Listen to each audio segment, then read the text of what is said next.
Assalamualaikum warahmatullahi wabarakatuh. Perkenalkan, nama saya Suwarni dari kelas 4H dengan NPM 0246. Di sini saya akan menjelaskan beberapa istilah investasi manajemen, yaitu dasar-dasar investasi manajemen untuk masuk pasar modal. Sebelumnya, marilah kita bahas apa sih pasar modal itu.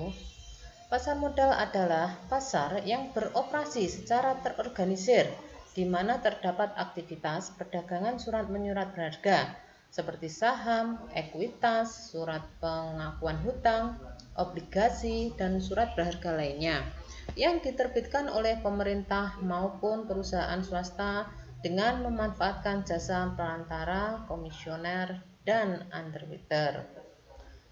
Gimana sih cara berinvestasi di pasar modal? Investasi menjadi salah satu topik yang menarik untuk dibahas, terutama di kalangan milenial, salah satunya di pasar modal.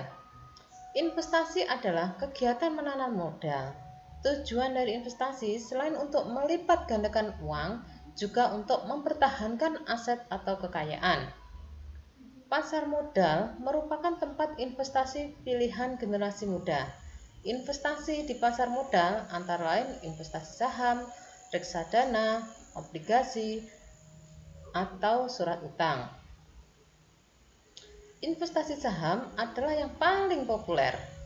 Saham termasuk dalam bentuk investasi di pasar modal. Dengan membeli saham sebuah perusahaan atau emiten, artinya kamu menjadi bagian dari kepemilikan perusahaan tersebut. Kamu berhak menerima dividen, memiliki klaim atas aset perusahaan, dan ikut hadir dalam rapat umum pemegang saham atau RUPS. Investasi saham untuk pemula susah-susah gampang sih. Susah buat mereka yang tidak mau belajar investasi saham sehingga tidak mempunyai ilmunya. Tetapi akan terasa mudah jika menguasai ilmunya, sehingga tujuan investasi saham baik dalam jangka pendek, menengah, atau panjang dapat tercapai. Sekarang tipnya, gimana sih tip-tip untuk masuk ke pasar modal, untuk berinvestasi itu? Yang pertama yaitu kenali saham perusahaan yang ingin dibeli. Kamu yang baru terjun ke dunia investasi saham, pasti ilmunya masih cetek kan? Bahkan terkadang dasar ilmu investasi saham saja belum dikuasai betul. Untuk itu, sebelum belajar investasi saham, pemula harus tahu saham perusahaan apa yang akan dibeli, bagaimana rekam jejaknya, kinerjanya, kredibilitas pemilik maupun manajemennya. Dalam membeli saham, pemilihan untuk jangka panjang, pastikan memilih saham dengan ciri-ciri sebagai berikut. Yang pertama, memiliki tingkat pengembalian investasi atau ROE tinggi. Yang kedua, saham yang kebal krisis. Yang ketiga, laba bersih terus bertumbuh. Yang keempat, perusahaan langganan bagi-bagi dividen. Yang kelima, memiliki kapitalisasi pasar yang besar di atas 500 miliar. Yang keenam, model bisnisnya yang jelas. Dan yang terakhir, pergerakannya wajar. Selanjutnya yang kedua, manajemen keuangannya harus baik. Selanjutnya adalah memiliki tata kelola keuangan yang baik. Bukan hanya memiliki uang yang cukup untuk berinvestasi, tapi juga mampu mengalokasikan uang sesuai dengan porsinya. Yang ketiga, amati pergerakan harganya. Ingat, harga saham tidak selamanya terus turun meski kondisi ekonomi sedang sulit. Suatu waktu saham tersebut akan berbalik arah, menguat dengan harga lebih tinggi. Apa penyebabnya? Kenaikan permintaan dari investor atau masyarakat terhadap satu saham saat harga turun sehingga membuat harganya kembali mendaki secara perlahan. Sebelum membeli saham perusahaan, rajinlah mengamati pergerakan harganya, beberapa persentase kenaikan dan penurunan harga dalam waktu 3 hari terakhir. Sekarang kita jelaskan yaitu cara memilih saham. Yang pertama, gunakan sekuritas dengan biaya transaksi yang kecil. Yang kedua, hitung terlebih dahulu keuntungan dan kerugiannya. Yang ketiga, pilih saham yang terdaftar di indeks LQ45 atau IDX 30. Yang keempat, membeli saham dari perbankan atau consumer goods. Yang kelima, membeli saham yang fundamental keuangannya baik dan stabil. Terus gimana sih cara masuk saham? Yang pertama, pilih waktu yang tepat untuk bertransaksi. Yang kedua, ikuti rute suku bunganya. Yang ketiga, pilih penerbit terpercaya. Dan yang keempat, lakukan investasi online.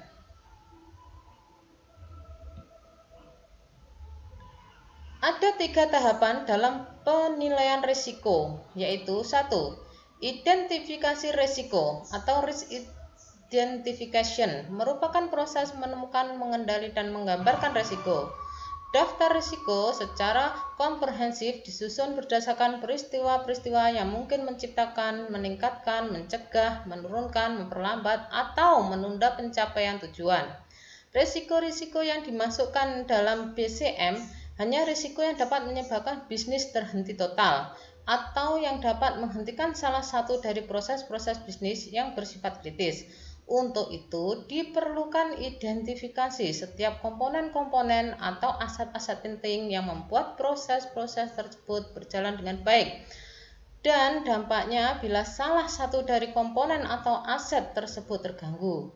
Identifikasi juga harus mencakup risiko yang bersumber dari komponen yang berada di bawah kendali organisasi dan yang tidak dapat dikendalikan oleh organisasi. Yang kedua, memperkirakan risiko atau risk estimation atau analisis risiko, risk analysis, merupakan proses untuk memahami sifat risiko dan untuk menentukan tingkat risiko. Analisis risiko melibatkan pertimbangan dari penyebab dan sumber risiko, konsekuensi positif dan negatif, dan tingkat keparahan jika terjadi, dan kemungkinan risiko tersebut terjadi dalam suatu waktu.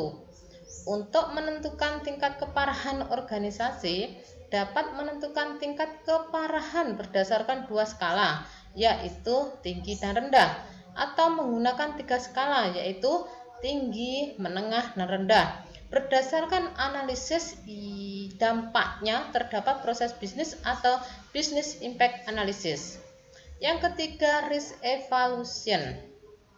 Tujuan dari evaluasi risiko adalah untuk membantu dalam membuat keputusan berdasarkan hasil analisis risiko.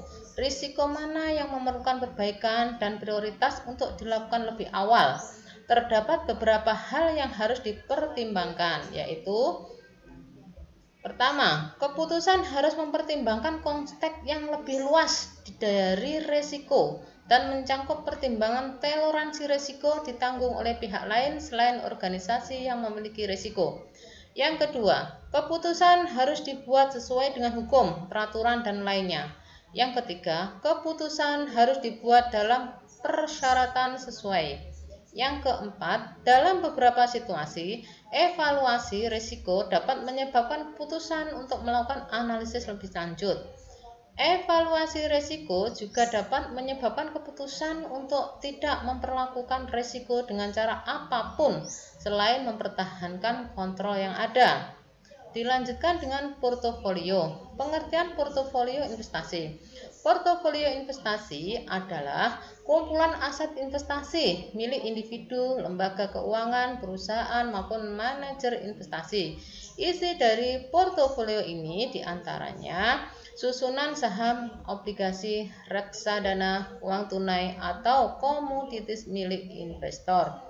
Adapun aset yang tersimpan di dalamnya dapat berupa real estate, karya seni, hiasan, maupun bentuk penanaman modal lain yang bisa mendatangkan keuntungan di masa mendatang.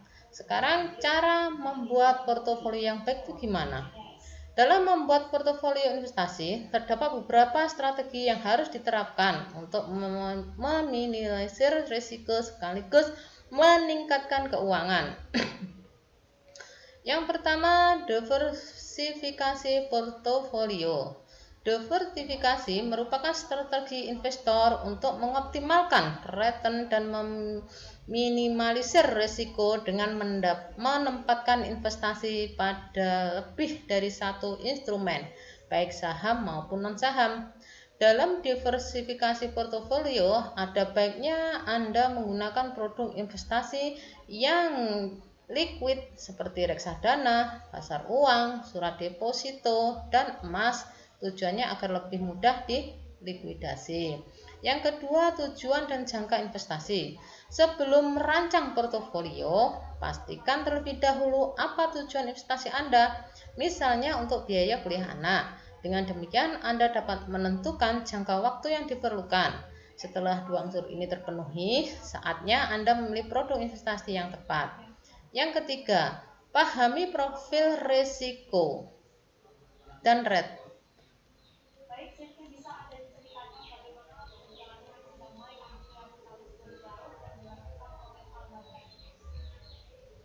Yang ketiga, pahami profil risiko Anda. Profil risiko adalah seberapa besar sih kemampuan seorang investor dalam menanggung risiko investasi.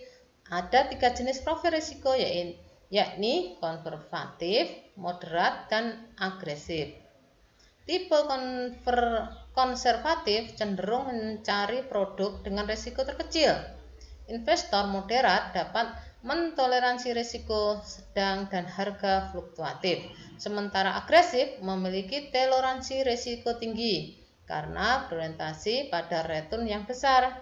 Biasanya semakin besar return akan semakin tinggi pula tingkat risikonya. Yang keempat, seimbangkan risiko dan return. Penyeimbangan antara risiko dengan return perlu dilakukan, terutama apabila Anda memiliki berbagai jenis saham. Caranya adalah menggabungkan saham dengan harga stabil dan saham yang harganya berpotensi untuk terus naik, sehingga kerugian yang terjadi dapat ditutup menggunakan keuntungan dari saham lainnya. Yang kelima, menyesuaikan modal. Sebelum berinvestasi, Anda perlu mengalokasikan modal secara berhati-hati, terutama jika Anda adalah investor pemula dan masih memerlukan adaptasi. Sesuaikan nilai serta instrumen investasi dengan modal yang Anda miliki. Pastikan juga kebutuhan sehari-hari tetap terjamin. Yang keenam, tentukan komposisi portofolio.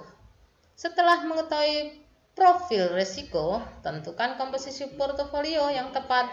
Apabila Anda memiliki portofolio risiko konservatif, maka bisa menggunakan pembagian 50% income portofolio dan 50% growth portofolio. Apabila Anda termasuk investor dengan profil risiko moderat, maka sangat disarankan untuk menggunakan komposisi 50% value. Oke, tentukan komposisi portofolio. Setelah mengetahui profil risiko, tentukan komposisi portofolio konservatif, maka bisa menggunakan pembagian 50% income portofolio dan 50% growth portofolio. Apabila Anda termasuk investor dengan profil risiko moderat, maka sangat disarankan untuk menggunakan komposisi 50% value portofolio dan 50% growth portfolio. Sementara investor dengan profil risiko agresif akan lebih cocok apabila fokus menyusun komposisi 80% value portofolio dan 20% growth portofolio. Demikian presentasi dari saya, ada kurangnya saya mohon maaf dan sebesar-besarnya saya tutup. Wassalamualaikum warahmatullahi wabarakatuh.